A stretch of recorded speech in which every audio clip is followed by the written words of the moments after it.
Rants Gen V, the only Gen V podcast that's grateful Marie listened to our advice. I'm one of your hosts and jack of all trades, Mono, and with me is my co-host and master of none, Kira. Hello. Yeah, so Marie listened. We got finally.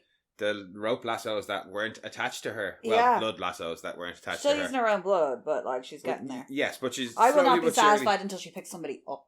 It's coming. I know. At some point, anyway. Probably be the last episode now. Yeah, I should say. Woo!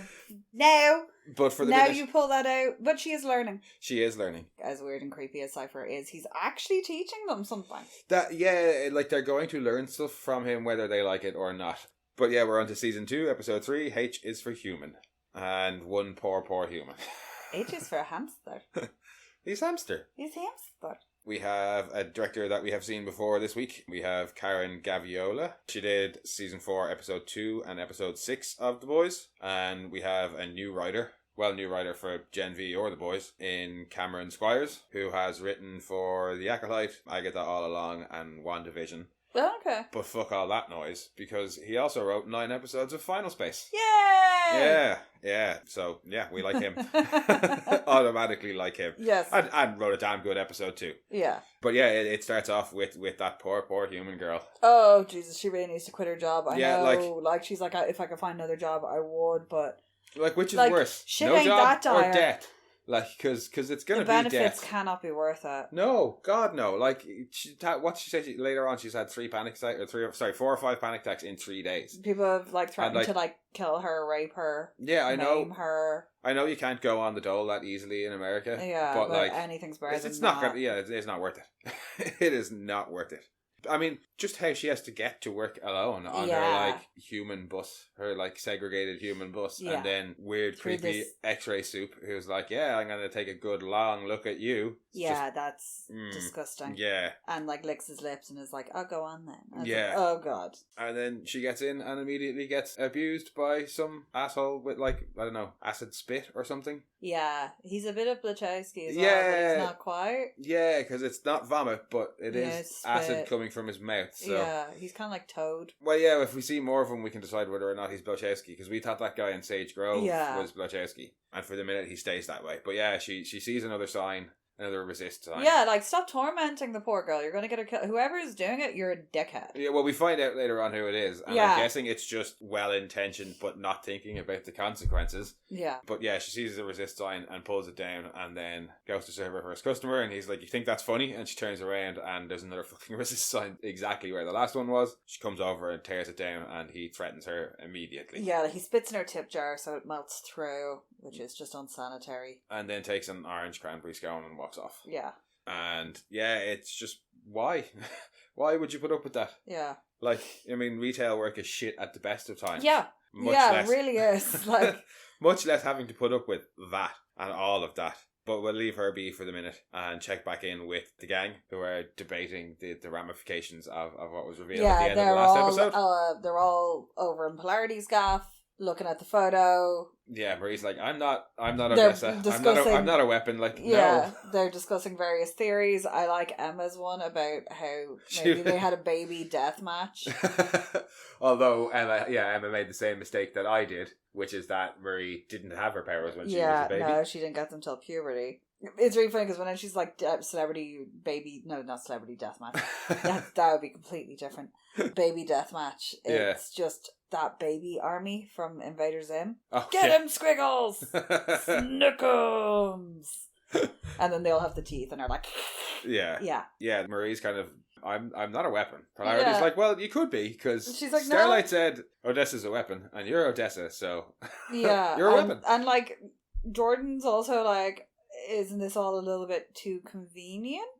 Is it, like, though? Starlight sends you specifically to go find this thing, and this thing happens to be you. Probably because that was the only, like, the rest of them were still in prison when Starlight went looking. So she had nobody else to trust. It's not like Starlight can just walk on to Godalming University.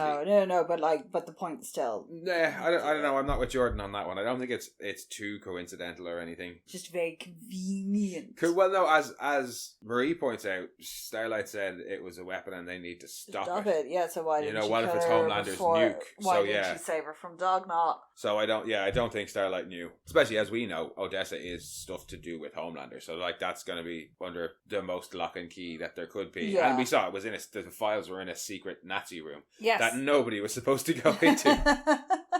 Gotta go clean the secret Nazi room. Marie says that maybe she can go and talk to the other person in the picture. That's not her parents, which is her Aunt Pam, but not actually her aunt, just family friend. That aunt. We've all got one. Yeah. Polarity is like, right, I have some friends still at VOD. I'll see if I can do some digging, and in the meantime, get back to campus so nobody knows you're missing. Emma's like, can I just stay here? I'm going to take a mental health day, and he's like, if I wasn't clear enough, fuck off. But then does call Emma aside to check that she's okay, which is nice. Yeah, because he's like, about the whole, yesterday, and she assumes it's about the whole getting big and her being naked, and she's like, I saw you saw like the titties all like, whoosh, and stuff. But the knockers and dockers. The knockers and dockers and all the bits getting big. And he's like, no, that. He's like, hey, you got little. Yeah. And she's like, oh, the 3 paper shredder bins full of puke. Which, relative to the size of her, that's not a lot. That wasn't a whole amount, yeah, considering how big she got. I was like, knowing what... There could have been industrial shredders, though. There's a whole archive down there. Yeah. With a lot of shit that probably should have been shredded already. Yeah. But, like, yeah. No, yeah. I could fill one of those by myself now. But, yeah. Depending on what I've eaten. She responds, she's like, look, thank you for the concern, but that's okay. That was just an emergency situation. I can get small I can now. manage it now, with crushing self-hatred. And he's like, okay. He's like, I know that doesn't sound like progress, but trust me, it is. Yeah, it's not food associated now. My teeth enamel is safe. Meanwhile, Jordan and Marie are outside talking about how Marie isn't the a chosen one. She's not fucking Frodo. And I was like, hey, what the hell have you got against like Frodo? Harry Potter, nobody gives a shit. Harry Potter, Neo, and fucking Frodo. And I was like, what have you got against Frodo? And then she's like, pasty, baby-faced white guys. And I'm like, okay, fair enough, you're not that. Yeah. Frodo is a little twink. He's also middle-aged, so... book Frodo is in his 50s, yeah. Yeah, so, yeah, fuck that. Just hanging out for 17 years waiting for Gandalf to come back. So, what? Does he start the book in his 30s and he's in his 50s by the time they live? Starts the book and he's like, yeah, no, because that's the thing. It's Bilbo's 11th birthday, which is 60 years after The Hobbit. It's Frodo's, 31st. 33rd. Yeah. Which to a Hobbit is their coming 21 or 18. Yeah, so it's his 33rd. And yeah, Gandalf fucks off and comes back roughly 17 years later, and Frodo is 51 when he goes on his journey. Which so again, it's never too late. But that's a 30s for their Hobbit. Yeah. Basically. Yeah. Anyway. In fairness, his weird uncle went off and did that and came back with a rather sexy dwarf husband, so...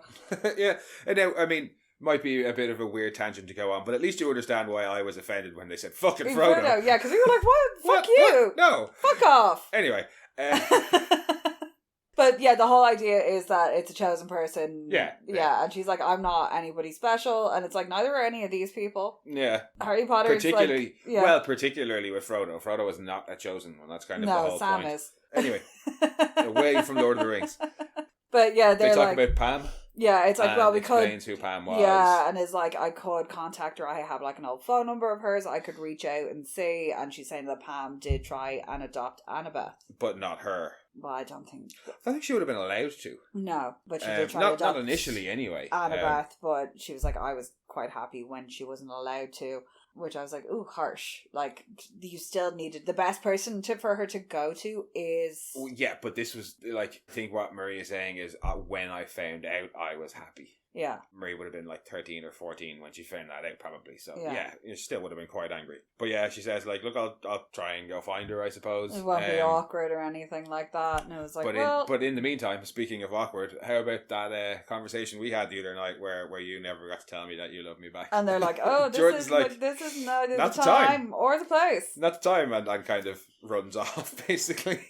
But as Jordan runs away, Cate returns to campus. Yeah, because Jordan was like, I don't like this conversation. I'm going to go over there. See you. Bye. Look over there. Run away. Run away. But yeah, Cate comes back. Cate coming back to quite a large fanfare. Harper is there live streaming or whatever it is. Getting right all up in her grill. Yeah. Amongst others, there's like a weird lizardy dude who's like, should I shed my skin in solidarity? And it's like, what the fuck, dude? I do like that we are getting a lot more just random mentions and not visions, but like we're seeing a lot of people's random powers in this season. Yeah, because Stacey, I really want Stacey to explode. Because Stacey shows up to escort Cate. I really want Stacey to explode. I just do. I was like, okay, you're insane. Then she did the honey thing. Then she did the honey thing. And the honey thing apparently was my line. It wasn't so much the spitting up the honey, it was the offering of the honey to other people. Not the fact that we find out in this episode. Oh God, that she banged the deep. That she lost her virginity to the deep. On a park bench over there. Yeah, oh, that one right there. There, yeah. But yeah, no, she's there to oh, like, yeah, because they're reviving Thomas Godolkin there. Well, she's there to like re-acclimatise Cate to campus. And escort her to hero thingy seminar. But as they're walking along and talking, Cate realises... Sorry. Kate realises she can't hear anything. Yeah. Well, not hear anything, but she can't hear anybody's thoughts. She's like, I can't hear anything. And Stacey's like, well, hear this. The sound of my voice. And then, Kate spots the stage being put up and asks her what it is. And Stacey's like, oh, yeah, we're the Dean's reviving Godolphin I'm sorry, Day. the best part of Kate coming back is the little snippet, because you get Thingy's live feed, and as it's flicking between them, you've got Justine and how to style a beanie. Oh, yes. Just because I completely forgotten about that. There's a bit, and she's like, how to style a beanie. Just like Kate. Yeah. Kate. Because she's Regina George. If she walked around with her nipples out, everybody else would. You've never seen Mean Girls? No, I haven't. Yeah. I will eventually have to get around to watching it. But yeah, they bump into Marie and Jordan and Emma. All coming out, and they're like, oh, hooray! this is going to be terrible. And there's a very tense conversation, and Stacey's like, oh, isn't it terrible what happened? And Kate's like, those guys were fucking animals. The three of them then make their way, well, 3 of the 4, because Emma's like, I'm not in your fucking gladiator. Death gladiator class. So I'm going over here, away from you. Yeah. And she fucks off to her marketing course. Yeah, but the guys head off to hero optimization, where we see Marie doing the thing. With the hog tying and the stuff, and it's very cool. It still all seems to be hit the buzzer. Well, that's, I'm guessing, was one-on-one. And I'm beginning to very much enjoy Cypher's little speeches. Yeah, I do like Cypher. He reminds me of a couple of lectures I'm not so sure about his math, though. No, his math is off. We were doing math last night. He says that the humans outnumber them 10 million to 1. Yeah. And we have adjusted for both European and American billion, and he's still... Well, it doesn't matter which billion you use. 8,000. It doesn't matter which billion you use, because there's a set number of people in the world. And he said it's 100. He said it's 10 million to 1. Yeah. So that puts it at 800 soups. Yeah. But we know there's more than 800 So there must soups. be 8,000. So 8,000 is far more realistic of a number. Huh? 8,000 to me seems to be far more realistic. I'm pretty sure, because doesn't Stillwell say there's 2,000 soups? Under the VOD umbrella, as it is. Yeah, between all the cities that have them, the ones that are actors, the ones that are on the Christian market, the musicians that they have, there's got to be more. I'm pretty sure there's got to be more than 800 soups. There's probably a couple of 100 soups on campus. There's probably more K-pop idols in the world than there are soups. Well, yeah, but 800 is definitely too low. It's too low. Yeah. But yeah, his point overall is humans way outnumber us, and if they ever get their shit together, I mean, look at what a few of them just did to Kate. Welcome back, Kate. Yeah, welcome back, Kate. We're not all bulletproof. If humans ever get their shit together, we're fucked. I want you to think about that before next week's class. Yeah. And dismisses them all, but calls Marie aside and asks her why she cuts herself because it's a distasteful disorder. Well, she's like, it's just what I've always done. And he's like, yeah, self-harm is kind of distasteful though. And she's like, it's not self-harm, it's just how I fight. And he's like, well, agree to disagree. Basically find a new way to do it. Yeah, tells her. He's pushing her. She doesn't need to use her blood. Yeah, he's telling her she's Angelina Jolie in Girl Interrupted now, but he wants to get her to Angelina Jolie in Salt. Yeah. And Marie doesn't understand the reference. And neither do I entirely. Girl Interrupted is a Winona Ryder movie with Angelina Jolie in it. I've never seen it. It's a biopic about a woman in a mental institution in the 1950s. It's kind of right. It's, Fair enough. So right now you're a complete fucking mess. And you're a head case, and I need to get you to being an assassin. There's the big 3. Prozac Nation. Okay. The Bell Jar. Yeah. And Girl Interrupted. All right, fair enough. So you are basically. I have read all 3 of them. I've seen all 3 of them. Yeah, Angelina Jolie. It's the one where she's blonde and looks like a fucking scarecrow, and she's nuts. But that's the point that he's trying to make to her. Is you're currently a few sandwiches short of a picnic. Yeah, and I need to get you to fighting fit. Yeah. Grant. Okay, yeah, because I've not seen Girl Interrupted, so that reference was lost on me, but it was also lost on Marie, so I didn't feel too bad because Jordan doesn't really get it either. Because Jordan's like Girl Interrupted, mid-tier assassin. It's a book. It was a book by a writer, but the movie came out. Movie would have been just after Hackers, I think. So mid-90s. Oh, well, look, I haven't seen it. It was before Winona Ryder got done for shoplifting. She definitely hasn't seen it, like. But Jordan also hasn't seen it. But Jordan doesn't know much of anything in the next conversation that they have. No, Jordan just went, I'm going to use my boy brain. It's like, I don't know. Yeah. Well, finish the first question they gave a decent answer to, because it's, why is Cypher so obsessed with me? And Jordan's response is, why are you so obsessed with me? Jordan's response is, I don't know, maybe because he knows you're the chosen one. Yeah. So it's not really an I don't know answer, it's just a sarcastic answer. Yeah. And Marie's like, stop with that shit, and then asks, I can't remember what she asked next, but Jordan's like, I don't know. And Marie's like, you could fill a book with the shit that you don't know. And it's like, oh, okay, calm down there, Miss Pissy Pants. Well, no, but she gets... Are you hungry? Because that's generally what's wrong with me. Yeah, it is generally what's wrong with you. But she gets to it pretty quick and is like, look, I told you I loved you, and I was a virgin. Yeah, Jordan's like what? A virgin what? And it's like, oh good God. What do you think, Jordan? Like, yeah, it really is boy brain there. You're right. He's so boy brain. He's just so obsessed with his hair flip. He's like, wiggle, wiggle, wiggle. I love Marie's line about genital intermingling. Better than the intercourse. Oh, it's way funnier than Kate's line about them having the intercourse. Yeah, I don't think it'll ever top. I would like to have the sex with you. No, From that is probably one of the all-time awkward references to sex. But I would love to have the sex with you. Marie's just like, why is what I did wrong? And Jordan's like, you can't just say I love you to the first person you have sex with. And I'm like, well... Tell that to all of romance novels. Because that's like 50 Shades of Grey, that's Twilight, that's like... Oh, yeah, I don't know why they're the first two. I think it was just because I hate them so much. But also, if it's true, you can do it. Yeah. You know? But yeah, Jordan's just like, How many princess stories? Like all the fairy tales. I just love the way Jordan is just like shrugging their shoulders. Like I'm sorry, but you can't do that. I'm sorry. And they walk off. And Marie's like, what the fuck? What the fuck's that? And Jordan's like, what the fuck? And she's like, yeah, exactly. What the fuck? And they're like, no. It's the Jurassic Park head not turn. This what the fuck. That what the fuck.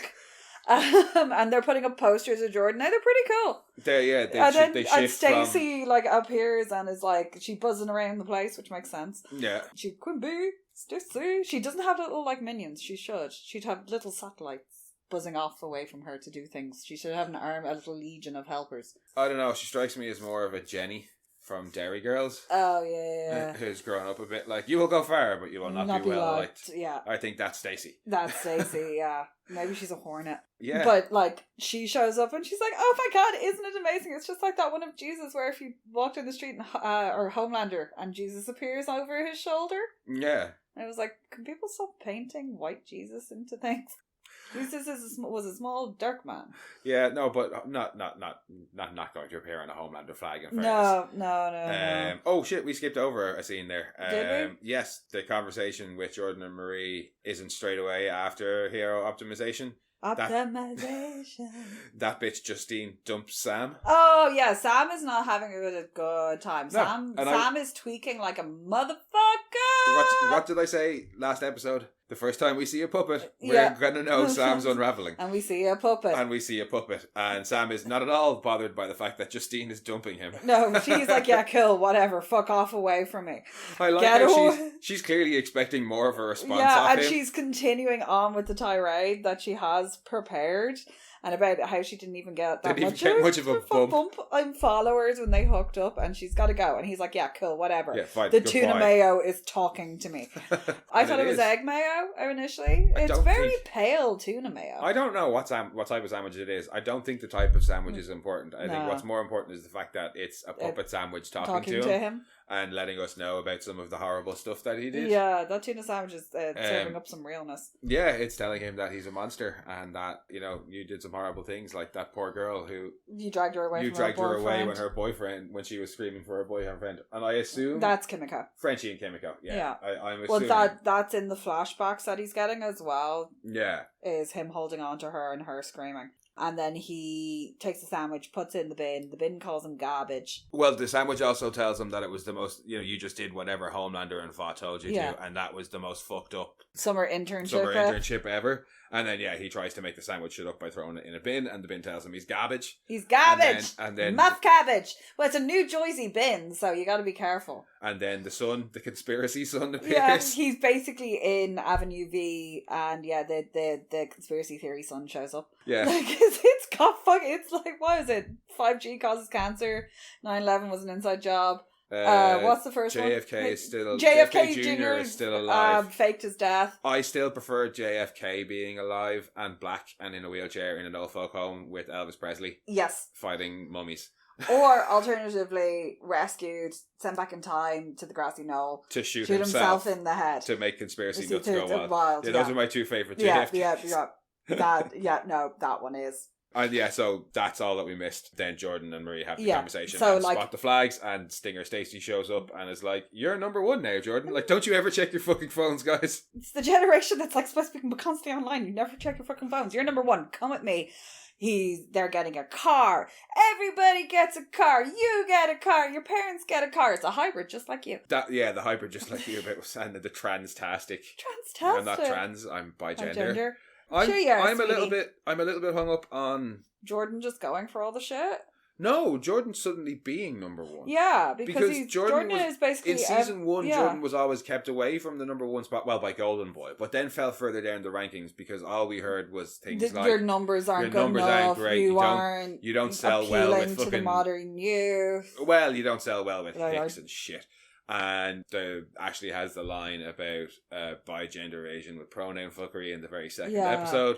So why now, when VOD have just gotten rid of Apache Chief's Diversity and Equity Center, when Homelander is pushing this Starlighter and her woke agenda bullshit, why are they taking Jordan now and pushing the bi-gender trans thing? I don't get.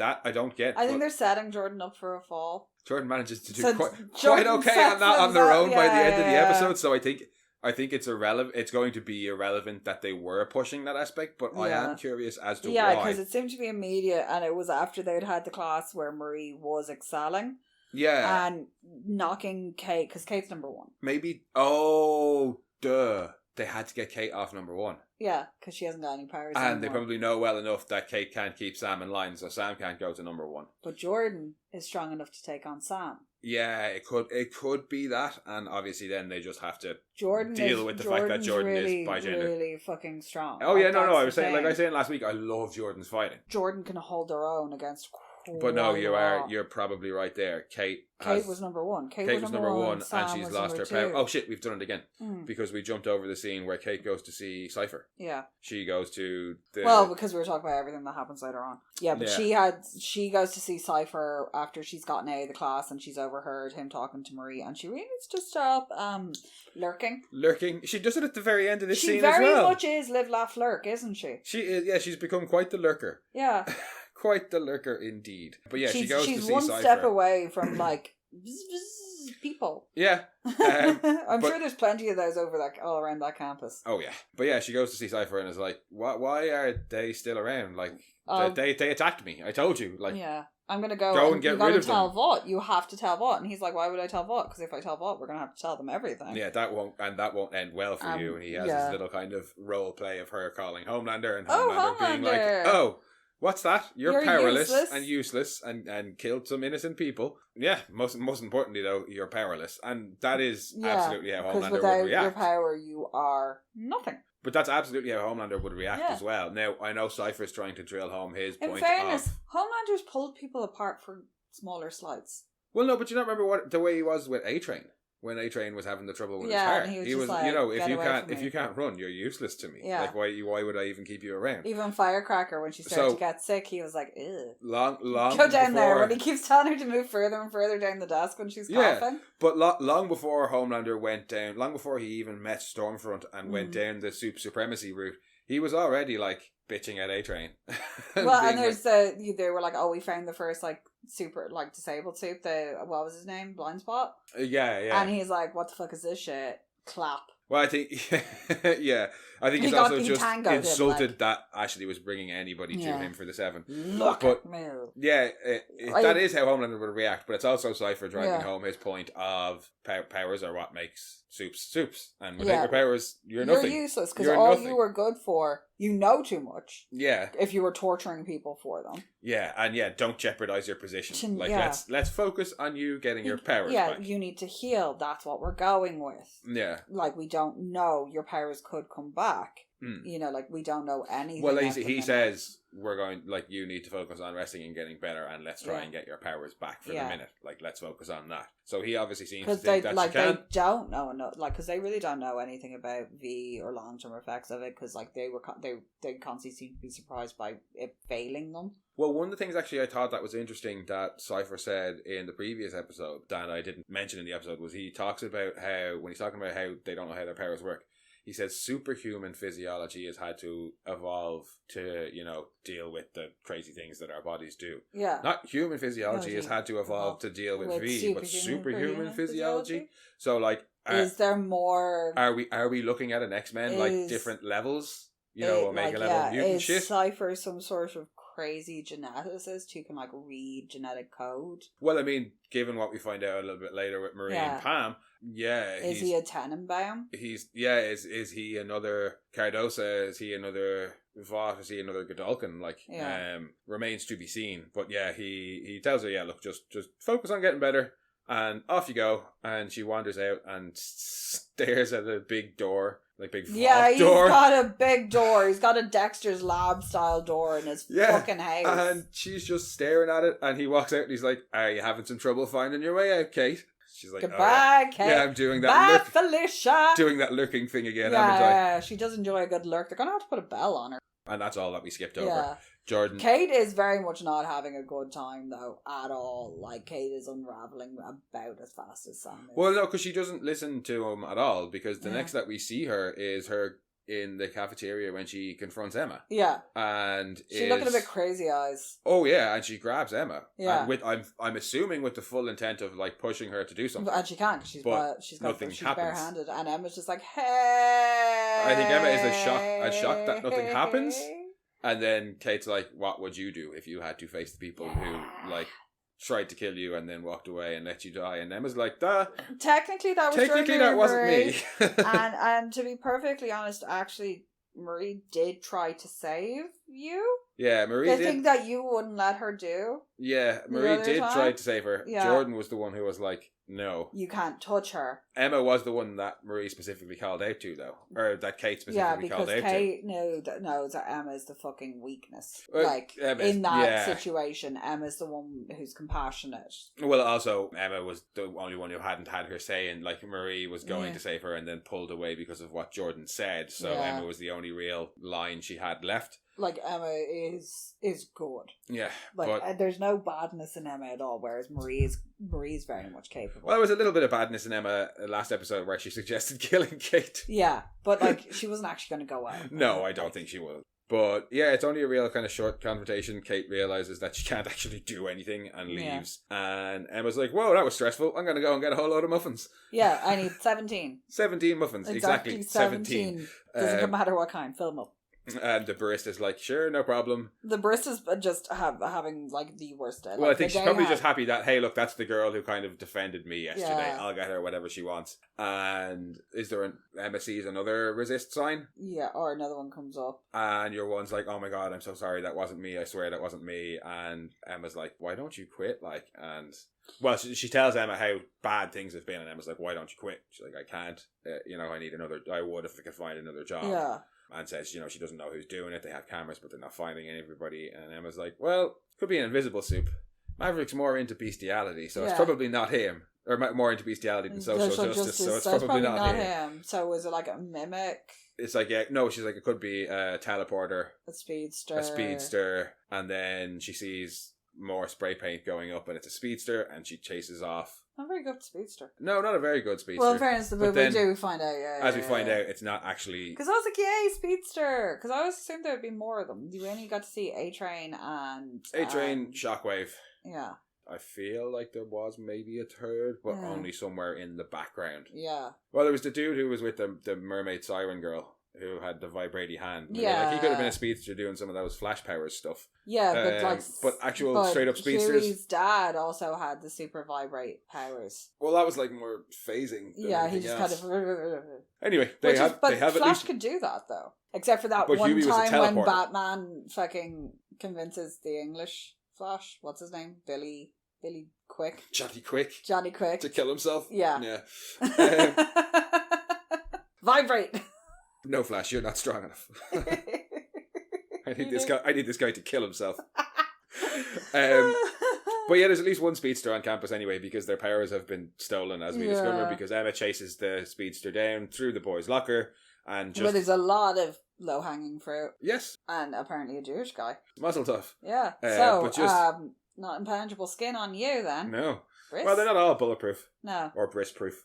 But just as Emma's about to catch the spray painter, they touch a fire-powered soup and shoot a fireball at Emma, and Emma's like, holy crap, they're like a mimic. They're a mimic, yeah. And I was like, oh, that's cool. No, we haven't seen a mimic. We saw the Shifter in season 4, obviously, who could take other people's images I'm allowed to and memories. do it. No, but and then there's your man in season 1. I'm allowed to do it when I have permission. He's a Shifter, but like doppelganger. Oh, yeah. Because he's the one that Rufus bribed later on. But yeah, no, it's fun to see somebody who can use it. We haven't seen anybody, with power changing abilities like that. No. Jordan's the closest that we've come to anybody having more than just kind of a set power. Because we had, that poor shapeshifter who took on everybody else's memories. Yeah, but I don't think she took on their powers. No. Even when she took on superhero forms, I don't she think she took on powers. No. But yeah, Cate kind of goes back to her apartment and stares at herself in the mirror and takes off her beanie, and I think is a bit like looking at her arm and looking at her scar in the mirror, and is like, yay, I'm resembling the monster that I feel I've become. They didn't give her a good prosthetic. No, it's a cheap ass prosthetic. That's the thing that I thought. No wonder if she's wearing gloves the whole time. It is so rubbery looking. But as she's staring in the mirror, there's some knocking on the door. Well, some pounding on the door. Yeah, it's poor Sam. And it's poor Sam. He wants to come in because he really, really wants Kate's help for getting all the things he's done. Yeah, he just wants it to go away again, please. Thank you. Kate tells him she can't. She's not supposed to use her powers, but I think that's just bluffing. Yeah, and he calls her out and he's like, come on, all the times, all the stuff we did. And she does tell him the truth. She's like, you're right. Yeah, I broke Luke. I pushed him too far and I hurt him. Yeah, and you're right. We have hurt people. But and we're just I going to hurt have Luke, to and I don't want to hurt that. you too. And Sam storms off and starts wrecking somebody's apartment. Sam has one hell of a tantrum. They're dorm rooms. They're not apartments. I know, you keep calling me up on that, but whatever. Hovels. Yeah. American student hovels. Yeah, basically. It definitely is by the time Sam's done with it. Yeah. Jordan appears to try and I like how Jordan is trying to get everybody else out of there, because they're like, I know how powerful Sam is. Yeah, and you need to get out of here. And they fight. They go through the wall. Jordan does try and calm him down. They go through a wall and we get to see the black hole. Who's just like naked and is like, hi. And then you can hear a voice from very, very far away. Going, what was that? Somebody just wrecked your wall. Broke through your wall, and then we get to see a head appearing. Yep, from Black Hole's butthole. Yeah, well, it is a black hole. He can get apparently all up in there. Yeah. He can let me wing some. Yes, he can. Oh my God, will they find Paris Hilton? I wonder how black holey he is. Like, do you get spaghettified as you go in? No, your man seems to be fine. Because your man seems to be okay in there. Yeah. Is it just like Mary Poppins' handbag? Might be. You got a TARDIS butthole. Yeah, essentially.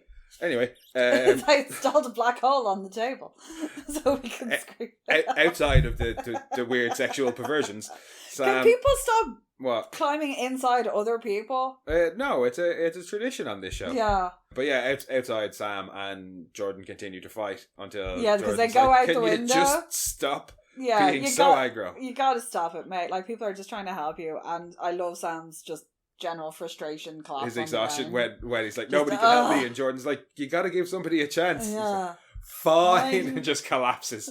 Just fucking somebody else. So they do the only sensible thing and get high as balls. Yeah, well, they talk it out a little bit there in the grass, where Sam's like, I think Luke had the right idea. Just like, and Jordan's like, no, that's a terrible idea. And Luke, like, if Luke would agree as well. Luke knew that you're gonna hurt yourself, he'd kill you. Yeah. Which is the Irish mammy oxymoron. Stop your tears or I'll give you something to really cry about. Yeah, it kind of is. Yeah. But yeah, no, they decide to go off and get high. and watch a lot of UV. High. Yeah. Really, really, really high. And they're like, why are we watching a kid show? And there's some reminiscing about Luke and life and why didn't Sam go home? And Sam's like, look, my mom's afraid of me. Well, first he talks about how fond memories he has of why having UV is important to him, because Luke used to always watch it with him even when Luke was too old for it, and it makes him feel safe. And he says, that he still talks to Luke sometimes, and just tells him about he knows that might be weird, but it makes him feel good. And then asks Jordan, look, if you could talk to Andre, if you could have 5 more minutes, what would you do? Yeah, what would you say? And it is the cliche, like, I tell him I love him, like, and even though that is cliche. Yeah, then says, I would play some Madden, but I'd still tell him that I love him. And I should have told him more. Yeah, I should have told him more, because you never know what's going to happen. And then I think it's a little bit of a light bulb moment for Jordan then of, wait, hang on. Something is relevant to this conversation. That commentary on, like, what is masculinity and showing affection and things like that. Well, yeah. Having, the benefit of being European, masculine affection and men, like, showing affection to each other is not looked down upon here. There's still some bullshit here. There's still some bullshit, but, like, lads, it's, like, you wouldn't walk around holding hands, but, like, if you can give somebody a hug, you can... Yeah. Like, and it is one of those big man, slappy... I don't think it's supposed to be that with Jordan, though. I think it is just supposed to be a kind of a bit of a fear of commitment, and as they say later on, they've never... But I think it is also that greater commentary of, like, guys don't really verbalize things the way women tell their friends when she's love them, things like that. Yeah, when they're talking about not saying it to Andre enough. Yeah, there it's more about platonic love rather than romantic love. But I think in talking about platonic love, Jordan realizes this is also relevant to my actual current situation. And then Sam says about not going home because his mom's afraid of him. But he's like, but it's your mom, and he's like, yeah, but I'm the kid that wrecked the car, the house and the car and the school. And they have a little bit of a giggle about it as well. Decide to watch another episode and get some more high and just kind of cuddle up together, but I think platonically. No, it is. It's like I feel safe with you. Let me rest my head here. Yeah. But back with Emma's hunt, she goes to Polarity's class. Well, I think she's just going to Polarity's class anyway. Yeah. Probably because she thinks it'll be a free ride. Like, I know the professor. Well, she was told in the previous seminar that she's in the class because the dean wants her to be in the class. So yeah.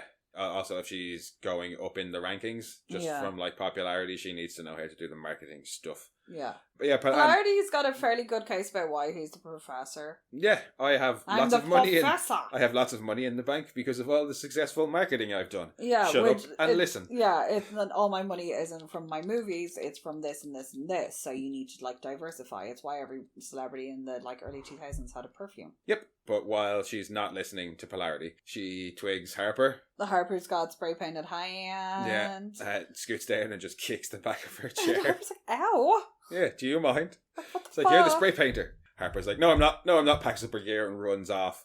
So Emma follows. Emma makes chase and kind of corners her, and Harper is like, accuses her of being a secret Starlighter. So Harper bundles her into the nearest supply closet, because obviously that's not something we want to be having. Like, at least Harper's got enough self-awareness to be like, we can't have this conversation in public. And she's like, what the fuck is wrong with you? And don't tell on me. Yeah, and it comes out that, yes, that is her. And she's a chameleon. She can absorb other superpowers for like 60 seconds. Yeah. Which was great line. I thought your power was tail. It's like the tail is just, there. Yeah. Pain in the butt. Yeah, she's like, tail's just a pain in the ass, and shows Emma how she does it. And Emma's like, do me. Yeah. And she's like, oh, fuck. And she immediately goes tiny, and she's like, and then she gets big again. She's like, this is so inconvenient. And Emma's like, yeah, you get used to the public nudity. Yeah, I like that they kind of have a little bit of a sharing thing. She's like, oh my god, how do you put up with this? It's so inconvenient. Yeah. She's like, well, you have a better control of my powers than I do. That's really fucking invalidating. Yeah. Which I suppose it would be. Yeah. But then if your powers... It wore off and she got big again. Yeah, I was wondering, is it because it wore off and she just got big again? Because she said she has it for a minute. That wasn't a minute. No. But also, if your power is to just automatically have somebody else's power, I'm guessing you just automatically also have control over it as well. Look, trying to be nice to Emma anyway. I know. Emma's getting better too. Yeah. Emma is getting better. But yeah, she's like, what? Why are you doing it? I thought you were She's like, what the fuck? You were like basically up Justine's ass all last year, like, and now you're basically doing this Starlighter shit. Yeah, like, you're the social justice warrior now. She doesn't actually give a reason why she's doing it, but is like, please, like, you're not going to tell us. And she's like, I'm not a fucking narc. Yeah. Wait a second. Us. So yeah, Harper's like, okay, come on. They take her back to her dorm room that she's sharing. What's the other girl called? Ali. Yeah. And yeah, they're the Resisty. And, they kind of are the Resisty, aren't they? Their whole thing is, spray painting and putting up flyers. It hasn't occurred to them at all that they're putting that poor girl in harm's way. Yeah, it hasn't occurred to them that they're putting her in harm's way. They're putting or themselves, really. Yeah. Like, even when she's trying to, out to them. Even when she's trying to do good, Harper's still like essentially bullying somebody. Well, yeah, because that poor human girl is in serious danger because of what they're doing. But Emma seems to forget that. Yeah, Emma's all gung ho, and it's like, calm down there, love. Yeah, these are basically kids who have just discovered rebellion. Like, they've just bought a Che Guevara t-shirt. That's all they've done. Like, they haven't even shoplifted yet. Like, no. Give them a chance. Yeah, like, you're going to go full Winchester on them and get them killed. Like, at the minute they're doing minor vandalism. Yeah, like, their level of resistance is currently spray paint and minor vandalism. There's somebody who's Your level of resistance has already gotten you locked up. And a friend killed. Yeah. That's the level of resistance you're into, Emma. This is somebody who has dyed a fun pink streak in their hair. Yeah, like you're not their the rebellion. Same. It is fruitful. You both want to resist, but not in the same way. What is it, Thingy's older brother from Big Mouth, who's training all the raccoons? Judd. Judd, that's the level of resistance Emma thinks they're at. No, they're not. They're not at training raccoons. Yeah. No, they are just at placards and signs. That's all. And that's fine. There's a time and a place for that. Do not try and fucking Winchester these guys into an early grave. Please, Emma. No. But she does. She convinces them. She gives them a little pep speech. And they're like, okay. I see where she's coming from. Like, I don't think she realises yet. Somebody can believe in me and this, that, and the other. But now, at least she's not full on trying to bring them into, like, the full on anti-Vought circle with, like, Polarity and Jordan. No, but she is encouraging them to speak out. Well, yeah, she's encouraging them to do vandalism and wreck shit. And they seem like they were maybe actually going to go for it. Possibly. I do love Ali's line, though, when she's trying to say that, this isn't, we're not that kind of, that's not our resistance. We're Harper's not. 2 steps away from a tail fetish only fans.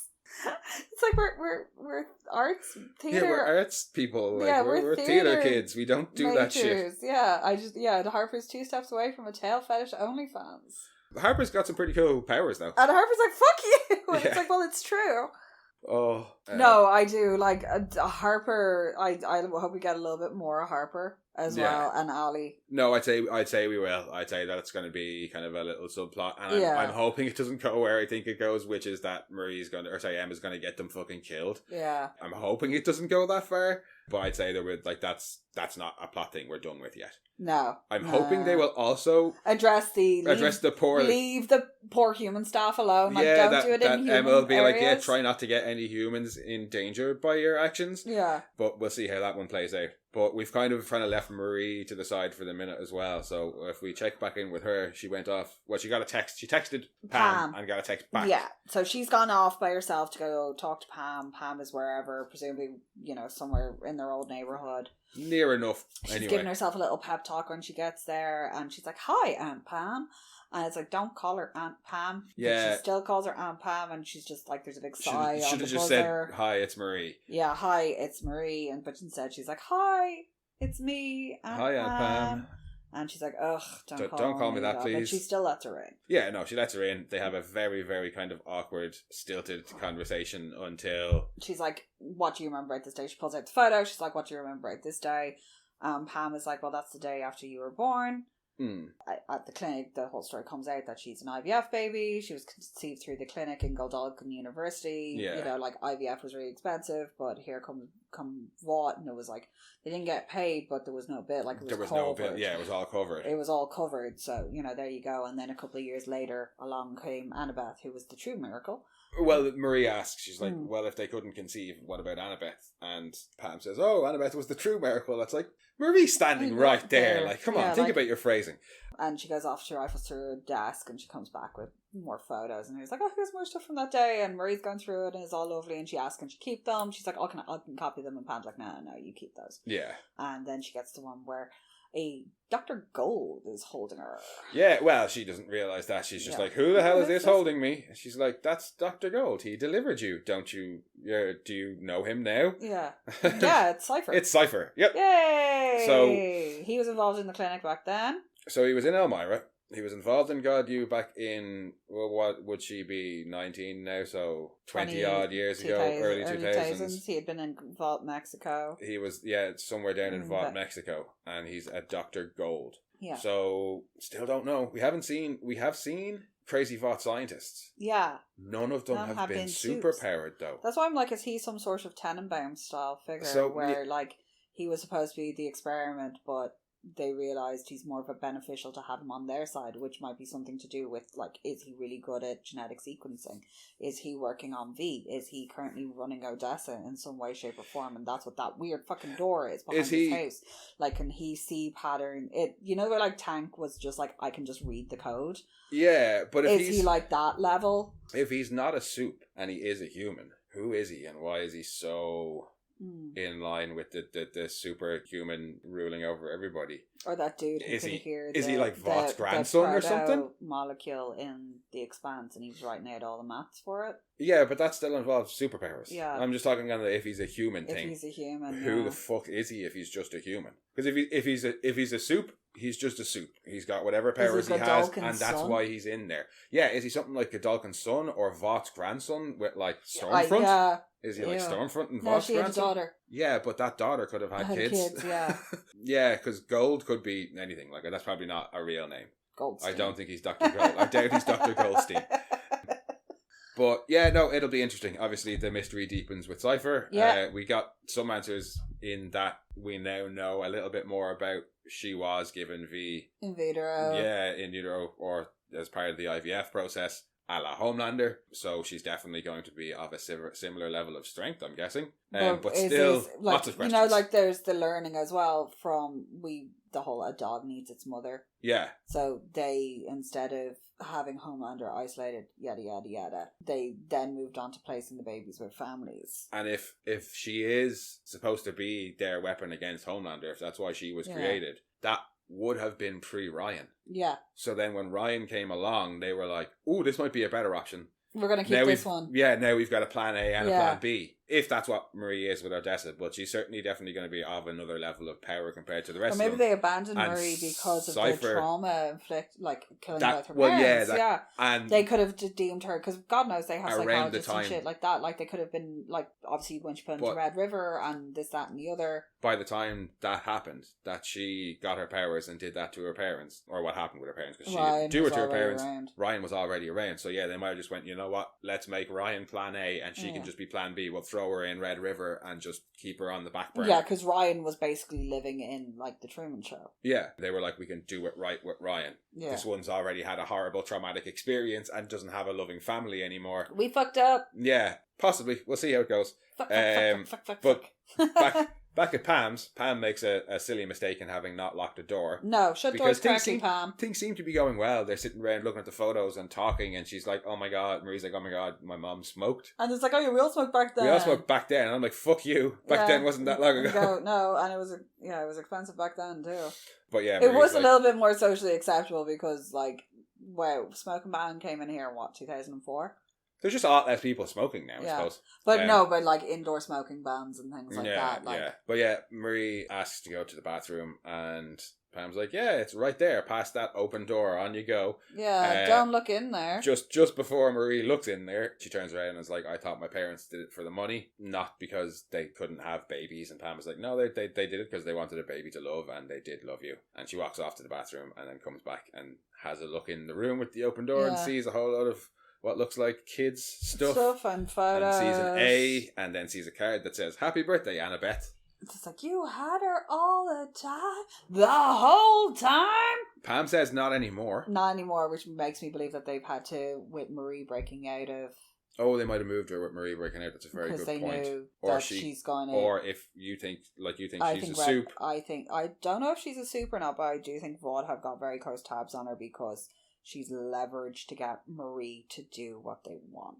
Could be, but if Ashley's already used her against Marie. If she is a soup, It could be that she manifested her powers and that's why they moved her. Yeah. And also, what are the chances of it being a real life miracle after they had a child with the assistance of V? Yeah. What are the chances of them having a V-assisted baby and then having a baby with no assistance? That's not V somewhere involved. Antibodies and stuff like that do pass through the placental barrier. There's a total exchange. Yeah. Any V that was in the baby is going to be a mom. And every other baby... It's going to have trace amounts. No, every other baby died. Yeah. They were saying that nearly every other baby died. Yeah. Homelander's mom died. Well, the woman who carried him died. So they'd never have any knowledge of any transference back and forth. Yeah. So yeah, it could well be that the sister also has superpowers. Yeah. But Pam's like, no, she's not here anymore, and I'm not telling you where she is because you have no right to go near her. You know, she doesn't want anything to do with you. You massacred your family. We were terrified of you. You massacred your family, and Marie has had enough. Yeah, because Marie didn't do anything. And she's like, no, I didn't do anything. My parents, I had no choice. I got injected with this shit before I was even born. How could it possibly have been my choice? I was just a girl who had her period. And like, everything I'm not went a monster. Horribly wrong. Yeah, everything that has happened is because my parents'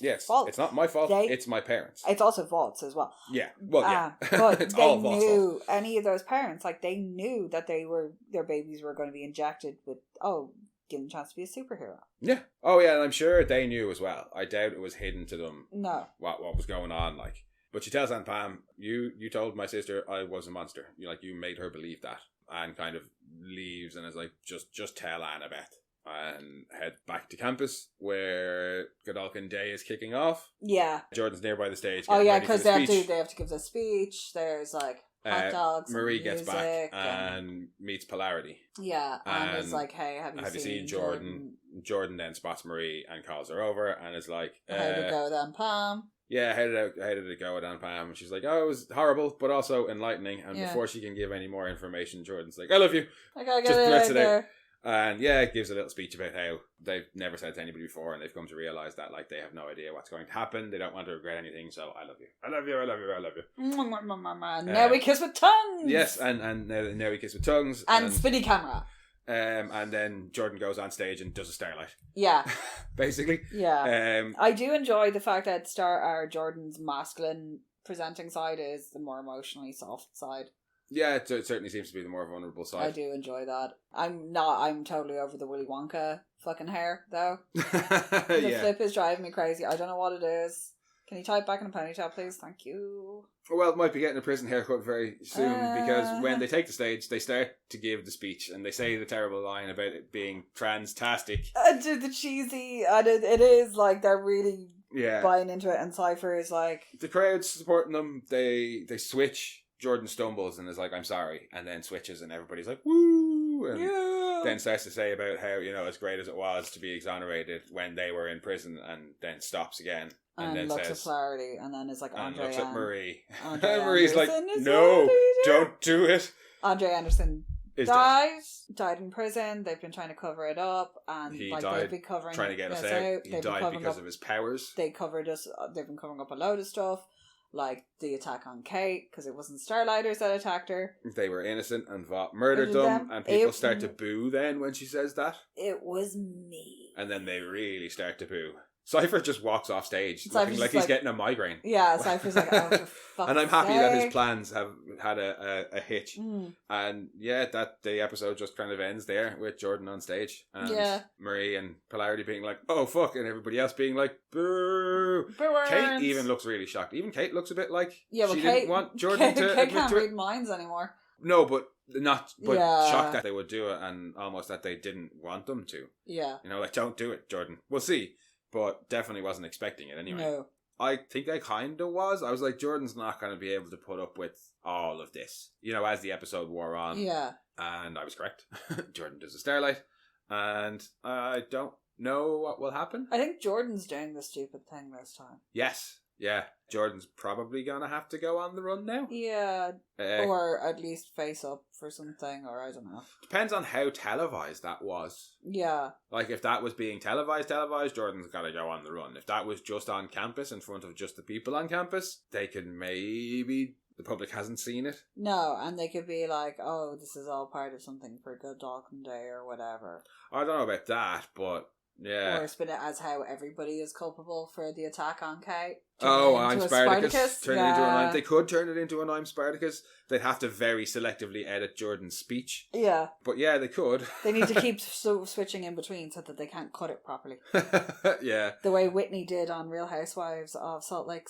No, the Mormon thing. Secret Lives of Mormon Wives. It's the smartest thing. Like, she's fucking everybody on that show is cracked, but she changed her hair every week so that they couldn't fuck with. Oh, with edits. With edits. Oh, right. I mean, like with the cut to the person in the confession room kind of edits, those sort of edits. Yeah, but they couldn't also cut around footage and use snippets from like other arguments and stuff in similar locations because her hair, and I mean, it wasn't just that it was tied up or it was down, it would like change colour and length and not just like brown to blonde. Like at one point it's pink. Yeah, it's genius. It's fucking genius. Well, I think Jordan's hoping that none of it can be edited out. Yeah. We will have to wait until next week to see any of the ramifications, unfortunately. Yeah. Because that is it for the current batch of episodes that is out. I could do with less Black Hole. Unless he's in a slut off with Stacey. No, I'm liking Stacey. Stacey terrifies me. I want to see more of Harper's powers. I don't want to see Harper and Ali get killed. No. Please don't kill them. Definitely want to see more of Cypher unveiled. I need a few more hints before we can fully decide whether or not he's human. I reckon we're probably going to get it we're going to probably get a history of the founding type episode. Oh yeah, we'll have to. Probably an episode 5 or 6. That tends to be where they do unveilings. That's where we got Sage Grove. That's where we got Jumanji. The episode where they went to the farm was episode 5. So 5 or 6 tends to be when they start to give us answers. Back in the past with Grace. That I think came a little bit earlier. But like that type of an episode. But yeah, we'll get one. Yeah, I'm sure we'll get one like that. That's an explainy episode of what Odessa is and what Cypher's role is. Probably not next episode. A little bit further in the season. Yeah. But regardless, I am very much looking forward to the rest of the season. First 3 episodes, really good. First one a bit slow and has ramped up nicely since then. Yeah, it's just we're starting to see things like proper G-Men. Yeah, and we're actually getting to see that stuff that we asked for last season of like actual student life. Let's see student life. Let's see some danger room shit, and let's see them using their powers. Yeah, we're getting that in too. So really we actually got to see a proper lecture theatre as well. Yes, because I was like, that's what I'm used to. Yeah, not these fucking lounging about or the super futuristic fucking crime fighting place that looks like Minority Report. The crime fighting 101 room. Yeah. But no, it's like, who are you trying to impress with that? Yeah, proper fucking. How big is marketing as well that it's got a proper auditorium like that? Obviously, there's more people in the drama and theatre side of things. I'm going to just assume that they allocate money as to what they think is going to get them the highest return. Yeah, marketing. So marketing is definitely going to be better funded than marketing. The drama. Kill yourself. Yeah, and the crime fighting that gets them their big, super big hero names. Yeah, that gets loads of money too. Arts and crafts? Who cares? Or arts and drama? Who cares? But yeah, no, so far, really enjoying it. Can't wait to see how the rest of the season plays out. Yeah. Obviously, we won't be back. It's very much going to be the unravelling of people. Probably, yeah. Won't be back now for a week, obviously, because there's no more episodes out until next week. Boo earns. But thank you for joining us as ever, and in the meantime, if you want, you can head back and check out our coverage on the first 2 episodes, or anything else the boys that we have covered on this podcast, or our other podcasts, Monorants at the Movies, or Death Rants, a Metalocalypse podcast. And if you want to come and chat with us, you can find us on Twitter at rantsmono, on Blue Sky at monorants, on Instagram at monorants_that_boys, or you can send your own rants to monorantspodcast@gmail.com. We'll chat to you all next week. Bye bye.